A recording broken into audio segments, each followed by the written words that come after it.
السلام علیکم.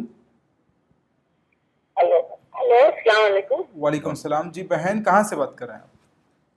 ہلو جی السلام علیکم. وعلیکم. میرا سوال یہ ہے، جی جی ہاں، بتائیے. قرآن میں بڑی اور چھوٹی صورتیں ہیں، جی جی تو ان صورتوں کو کس طرح ترتیب دیا؟ اللہ کے نبی صلی اللہ علیہ وسلم نے المعجم میں بھی نقل کیا ہے کہ تو مکان التورات السبع الطوال، یعنی 7 بڑی بڑی صورتیں مجھے دی گئی تورات کی جگہ پر.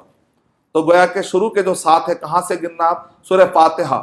علماء قرآن مجید سورہ ہجر پڑھنے سے پتہ چلتا ہے کہ سورہ فاتحہ اور قرآن ملائیں گے تو یہ مصحف ہے، یعنی قرآن مکمل ہوتا ہے. تو سورہ فاتحہ کا اپنا ایک مقام ہے، وہ ام القرآن ہے، وہ قرآن مجید ہی کا حصہ ہے الحمدللہ.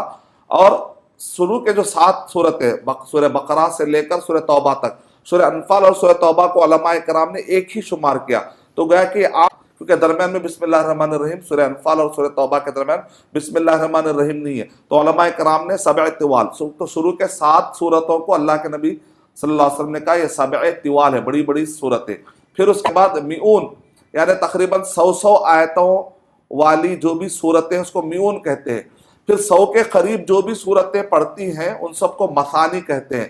تو یہ سلسلہ سورہ توبہ یعنی سورہ یونس سے لے کر سورہ قاف تک، سورہ قاف سے لے کر سورہ ناس تک اس کو مفصل کہتے ہیں. مفصل کا معنی محکم اگر لیا جائے تو مطلب ہے کہ اس کے اندر منسوخ کا، مفصل کا معنی اگر یہ لیا جائے سیگمنٹیشن، بانٹنا.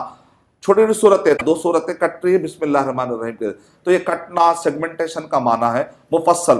اس میں بھی طوال مفصل ہے، سورہ قاف سے لے کر سورہ زلزال تک درمیانی، اس کو کہتے ہیں وساط مفصل.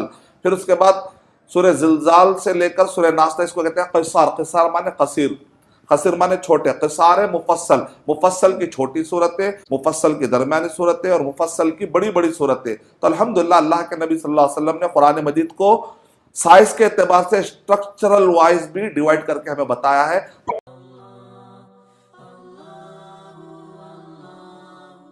For authentic Islamic information, please log on to www.askislampedia.com.